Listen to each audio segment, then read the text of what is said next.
कितना बुरा था वो दिन जब मेरी माँ ने मेरी शादी तुमसे कर दी थी। तब से अब तक मैंने पेट भरकर खाना नहीं खाया। बस बस, मैं भी जा रहा हूँ। जब मैं लौट कर आऊंगा तो देखकर हैरान हो जाओगी। मेरे पीछे गाड़ियाँ होंगी और पंखों में होगा एक बड़ा बैग जिसमें तुम्हारे गहने ही गहने होंगे। बस तुम्हारी यही बातें सुनकर मेरी माँ ने मेरी शादी तुमसे करने की गलती की थी। वो 50 रुपए जो मैंने तुम्हें कल दिए थे वो मुझे दो। मैं भी कहूँ कि मुझसे मीठी मीठी बातें क्यों कर रहे हो। अब पता चला वो 50 रुपए लेना चाहते हो जो गलती से मुझे कल दे बैठे हो। गौरी, मुझे दूसरे जंगल भी तो जाना है। जब लौट कर आऊंगा तो तुम्हारे सारे उधार चुका दूंगा। किसी न किसी तरह कालू कौवा गोरी कौवे से 50 रुपए ले लेता है और वो दूसरे जंगल जाने के लिए निकल जाता है। वो जंगल कालू कौवे के लिए नया था, मगर वहाँ कालू कौवे की जानने वाली एक रानू चिड़िया रहती थी। कालू कौवे को रास्ते में एक बुलबुल मिलती है। बुलबुल, क्या तुम मुझे बता सकती हो कि इस जंगल में रानू चिड़िया कहाँ रहती है? वो सामने बड़े पेड़ों के पीछे पीपल के पेड़ पर है चिड़िया का घर। कालू कौवा अपना बैग उठाकर वहाँ से चलता है और वो जाकर चिड़िया के दरवाजे पर दस्तक देता है। कालू भैया, आप यहाँ कैसे? मैं यहाँ काम ढूंढने आया था। मेरे पास रहने को घर नहीं था। सोचा कि अपनी पुरानी दोस्त चिड़िया के पास चला जाता हूँ। आइए आइए कौवे भैया, ये घर आपका अपना ही है। रानू चिड़िया कालू कौवे को अपने घर में ले जाती है। कौवे भैया, आपकी पत्नी गोरी कैसी है? वैसी की वैसी है, हर समय मुझसे लड़ाई ही करती रहती है। कौवे भैया, आप इस जंगल में क्या काम करने आए हैं? मैं सोच रहा हूँ कि इस जंगल में सूखी लकड़ियाँ काट कर दूसरे जंगल जाकर बेचा करूँगा। रात हो जाती है। बातें करते करते रानू चिड़िया और कालू कौवा सो जाते हैं। आधी रात को कालू कौवा उठता है। वो चिड़िया को देखता है। रानू चिड़िया मीठी नींद सो रही थी। कालू कौवा आहिस्ता से दरवाजा खोलता है और निकल जाता है। दूसरे पेड़ पर कबूतर का घर था। कालू कौवा खिड़की से देखता है, कबूतर अपने घर में सो रहा था और उसकी पत्नी भी दूसरे घोंसले में सोई हुई थी। उन दोनों पति पत्नी को सोता हुआ देखकर कालू कौवा खिड़की के रास्ते उनके घर में घुस जाता है। कालू कौवा आहिस्ता से संदूक खोलता है। संदूक में लूसी कबूतरी के गहने पड़े हुए थे। कालू कौवा इधर उधर देखकर वो गहने उठाता है और वहां से भाग जाता है और वापस जाकर चुपके से सो जाता है। अगली सुबह हो जाती है। अगली सुबह जैसे ही लूसी कबूतरी अपना संदूक देखती है तो वो जोर जोर से रोने लगती है। कबूतर कबूतर जी उठिए, देखिए रात हमें कोई लूट कर ले गया है। कोई चोर मेरे सारे गहने चुरा कर ले गया है। मैं लुट गई, मैं बर्बाद हो गई। इस जंगल में तो कोई भी चोर नहीं था, तो अब ये चोर कहाँ से आ गया है? ये कौन कर सकता है? रानू चिड़िया भी लूसी की आवाज सुनकर उठ जाती है। कभी कभी भैया उठो, देखो ये शोर कैसा है। रानू बहन, मुझे तो बहुत नींद आ रही है। आप ही जाकर देखो कि ये शोर कैसा है। रानू चिड़िया कबूतर और लूसी के पास जाती है। लूसी बहन, क्या हुआ? आप रो क्यों रही हो? चिड़िया बहन, कोई चोर मेरे गहने चुरा कर ले गया है। ये तो बहुत बुरा हुआ। आज वो चोर तुम्हारे घर आया है, कल को वो मेरे घर में भी आ सकता है। ये बात पूरे जंगल में फैल जाती है। रानू चिड़िया घर जाती है तो कालू कौवा अभी तक सोया हुआ था।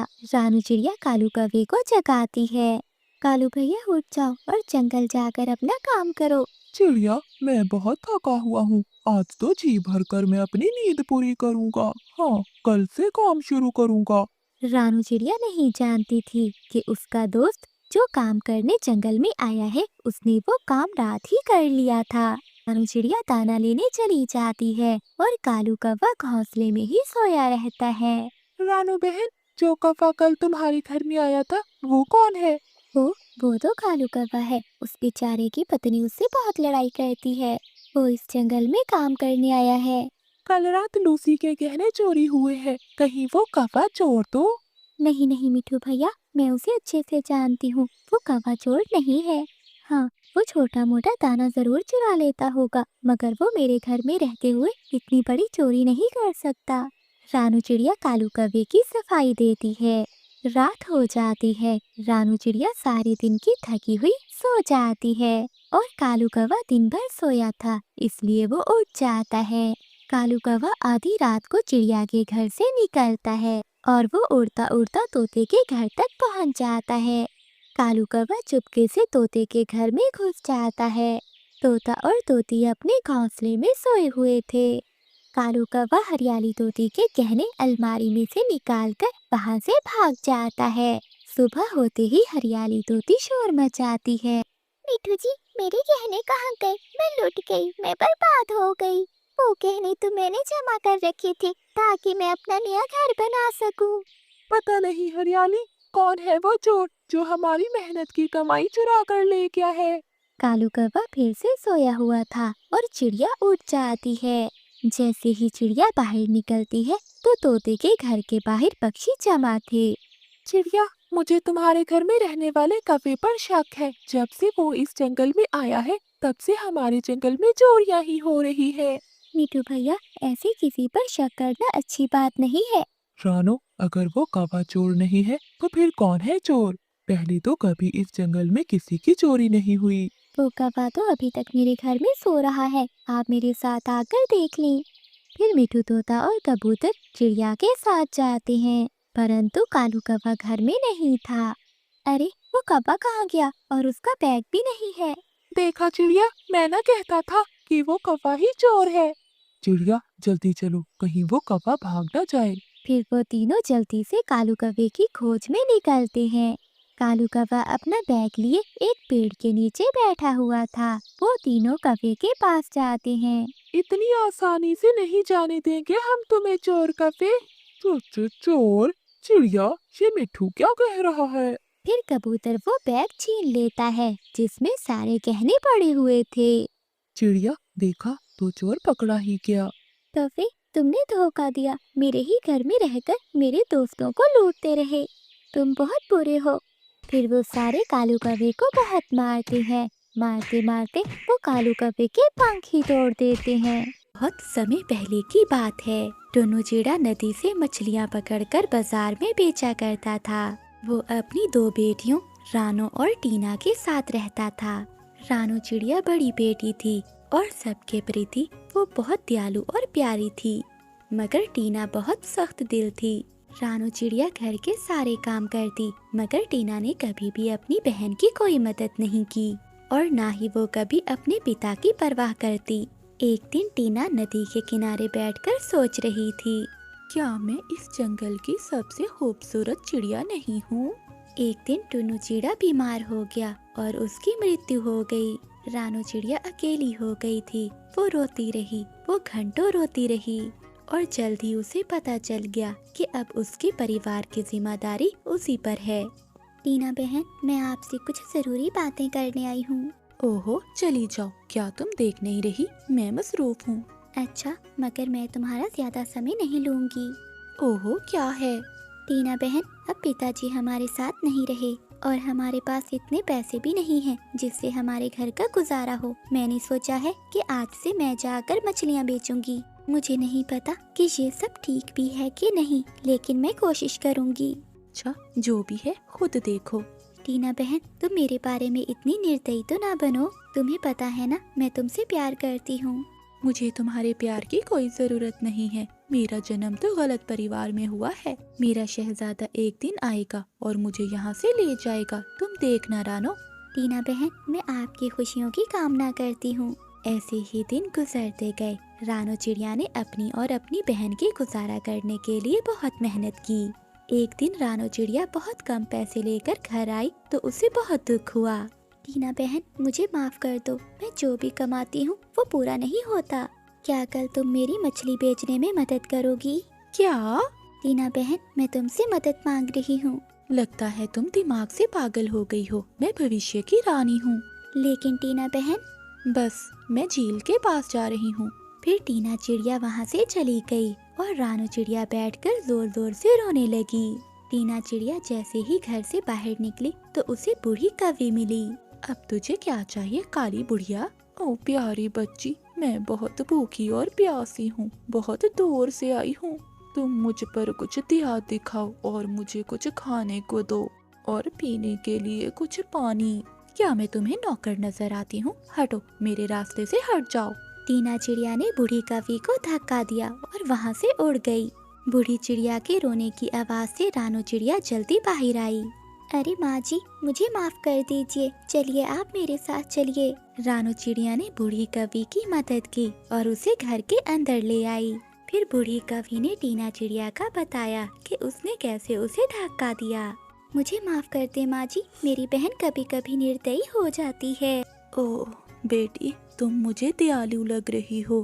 बेटी, अगर मुझे कुछ खाने को दे दोगी तो मैं खाकर अपने रास्ते को चली जाऊंगी। रानू चिड़िया ने अपनी रोटी का हिस्सा उस बूढ़ी कौवी को दे दिया, जिसे खाकर वो बूढ़ी कौवी बहुत खुश हुई। शुक्रिया बेटी, तुम बहुत दयालु हो। फिर वो बूढ़ी कौवी वहाँ से चली गई। उस दिन रानू चिड़िया कुछ खाए बिना ही सो गई। कुछ दिनों बाद रानू चिड़िया बीमार हो गई और वो उठ भी नहीं पा रही थी। हमेशा की तरह टीना चिड़िया ने उसकी परवाह नहीं की। टीना बहन, बाजार जाओ और कुछ मछलियाँ बेच कर आओ, हमारे पास जीने के लिए अब कुछ भी नहीं बचा है। सुन लो रानो, मैं तुम्हें आखिरी बार कह रही हूँ, मैं कहीं भी नहीं जाने वाली। ये कहते हुए वो टीना चिड़िया घर से बाहर आई। तभी उसे वहाँ वो बूढ़ी कौवी फिर से मिल गई। तुम काली कौवी फिर से? मैंने सुना है कि रानू की तबीयत बहुत खराब है, मैं ये उसके लिए दवा लेकर आई थी, मुझे अंदर जाने दो। मगर टीना चिड़िया ये नहीं चाहती थी कि रानू चिड़िया ठीक हो जाए, इसीलिए उसने बूढ़ी कौवी से झूठ बोला। ओ बूढ़ी माँ जी, वो बिल्कुल ठीक है, मैं उसकी बहन हूँ, मैं उसका अच्छे से ख्याल रख रही हूँ। सच में बेटी? हाँ हाँ माँ जी, बिल्कुल ठीक है बेटी, ये दवा अपनी बहन को दे देना। टीना चिड़िया ने बूढ़ी कौवी से वो दवा ले ली। रानू चिड़िया का बुखार और भी बढ़ गया। पूरी रात वो सो नहीं पाई, मगर टीना चिड़िया ने उसे दवा के बारे में कुछ नहीं बताया और उसे छुपा दिया। अगले दिन वो बूढ़ी कौवी घर के अंदर आ गई। अरे बूढ़ी कौवी, बिना पूछे हमारे घर में घुसने की हिम्मत कैसे की? बूढ़ी कौवी मुस्कुराई और एक जादू से वो सुंदर सा राजकुमार बन गई। मैं एक जादुई राजकुमार हूँ। मैं किसी दयालु लड़की की तलाश में था ताकि मैं उससे शादी कर सकूं। आज मेरी तलाश खत्म हो गई और मुझे सही लड़की मिल गई है। मेरे सुंदर राजकुमार, हाँ हाँ, मैं ही हूँ आपकी सपनों की शहजादी। चलो दूर चले कहीं। चुप करो, मैं तुम्हारे बारे में बात नहीं कर रहा। फिर जादुई शहजादे ने रानू चिड़िया को अपने जादू से ठीक कर दिया। उन दोनों बहनों को कुछ समझ नहीं आ रहा था कि ये सब क्या हो रहा है। फिर शहजादे ने सब कुछ समझा दिया। मैं बस तुम्हें देख रहा था। तुम्हारी बहन ने तुम्हें वो दवा नहीं दी जो मैंने इसे दी थी। ये नहीं चाहती थी कि तुम जिंदा रहो। ये सुनकर रानू चिड़िया का दिल टूट गया। टीना बहन, ऐसा क्यों? तुम्हें इससे क्या, जाओ तुम अपने राजकुमार के साथ चली जाओ यहाँ से। आप अपनी बहन के लिए दुखी ना होइए, वो आपके प्यार और दया के लायक नहीं है। कुछ पक्षी अपने दिल में कड़वाहट रखना चाहते हैं और वो कभी नहीं बदलेंगे। मुझे यकीन है कि मेरी बहन एक दिन बदल जाएगी। फिर रानू चिड़िया और शहजादे की शादी हो गई और रानू चिड़िया अपने जीवन में खुश रहने लगी। गोरी कौवी मिट्ठू तोते से अमरूद छीनकर खा रही थी कि गोरी कौवी के पेट में दर्द शुरू हो जाता है। ओए गंदे मोटी चोंच वाले, क्या मिलाया है इस अमरूद में? मेरे पेट में बहुत दर्द हो रहा है। गौरी, जब दूसरों के फल चोरी करके खाओगी तो पेट में तो दर्द होगा। गोरी कौवी के पेट में बहुत दर्द था। वो जल्दी से अपने घर जाती है। थोड़ी ही देर बाद गोरी कौवी अपने घोंसले में एक अंडा दे देती है। अरे वाह, मेरा पहला अंडा। अब मैं माँ बनूंगी और कालू जी पिता। तभी कालू कौवा भी आ जाता है। कालू जी देखो, मैंने अंडा दिया है। गौरी, अब मैं पिता बनूंगा और तुम माँ। कालू जी, हमारा घर तो टूटा हुआ है, अगर ये छत नीचे गिर गई तो हमारा अंडा तो टूट जाएगा। गौरी, चिड़िया का लकड़ियों का पक्का घर है, क्यों ना कुछ दिनों के लिए तुम चिड़िया के घर रहने चली जाओ। हमारा पहला अंडा है, मैं नहीं चाहता कि हमारे बच्चे को कुछ हो। ठीक है कालू जी, आप मुझे मेरा दाना पानी चिड़िया के घर ही दे जाया करना। मैं रानू चिड़िया के घर ही चली जाती हूँ। गोरी कभी अपना अंडा उठाती है और रानू चिड़िया के घर चली जाती है। वो चिड़िया के दरवाजे पर दस्तक देती है। रानू चिड़िया बाहर आती है। गोरी, आहिस्ता आहिस्ता दस्तक दो, मेरे बच्चे सो रहे हैं। सॉरी सॉरी चिड़िया, तुम्हें तो मालूम है मेरा घोंसला टूटा हुआ है। देखो चिड़िया, मैंने आज पहला अंडा दिया है। मेरा दिल बहुत डर रहा है, अगर हमारा घर टूट गया तो मेरा अंडा भी टूट जाएगा। तो गोरी बहन कालू से कहें कि आपके घर की मरम्मत कर ले। वो मेरी कहाँ सुनता है। चिड़िया, मैं अपना अंडा लेकर तुम्हारे घर रहने के लिए आई हूँ। गोरी कवि की बात सुनकर रानू चिड़िया परेशान हो जाती है और चुप कर जाती है। चिड़िया, परेशान क्यों हो रही हो? जब मेरा बच्चा अंडे से निकलेगा तो मैं यहाँ से चली जाऊंगी। ठीक है गोरी। फिर रानू चिड़िया मान जाती है और गोरी कवि को घर के अंदर ले जाती है। गोरी बहन, मेरे 2 बच्चे हैं, है तो मुश्किल, लेकिन मैं आपको कुछ दिनों के लिए यहाँ रख लेती हूँ। हाँ हाँ चिड़िया, इधर मेरा बच्चा अंडे से बाहर आया और मैं गई। इस तरह गोरी कवि रानू चिड़िया के घर में रहने लगती है। कालू कौवा अपने घर से निकलता है। वो सेब के पेड़ से मीठे मीठे सेब खाता है और फिर नदी के किनारे जाकर बैठ जाता है। गोरी से तो जान छूट गई, अब मजे से सो लेता हूँ। ऐसे ही शाम हो जाती है, मगर कालू कौवा गोरी के लिए दाना नहीं लेकर जाता। कुकू कुकू, मुझे भूख लगी है, अपना दाना मुझे दे दो। नहीं नहीं, ये दाना मुझे मामा देकर गई हैं। गोरी आंटी छोटे बच्चों से चीजें लेकर नहीं खाते। बच्चों, मैं तो मजाक कर रही थी। गोरी कवि का भूख से बुरा हाल था। ये कालू का बच्चा अभी तक नहीं आया। एक बार चिड़िया आ जाए तो मैं जाकर पूछती हूँ कालू को। रानू चिड़िया ने दाना ढूंढ लिया था। रानू चिड़िया अपने घर आती है तो गोरी कवि रानू चिड़िया से कहती है, रानू बहन, तुम मेरे अंडे का ध्यान रखना, मैं कालू को देख कर आती हूँ। मैं भूख से मर रही हूँ और वो मेरा दाना अभी तक नहीं लेकर आया। गोरी, कालू कौवा तो नदी के पास सो रहा है। गुस्से में गोरी कवि कालू कौवे के पास जाती है। कालू के बच्चे, तुम यहाँ सो रहे हो और मैं भूख से मर रही हूँ। मम्मा, मैं भी भूखा ही हूँ। गोरी, मैंने भी आज कुछ नहीं खाया, जंगल में अब दाना नहीं है। आज तुम चिड़िया से ही दाना लेकर खा लेती।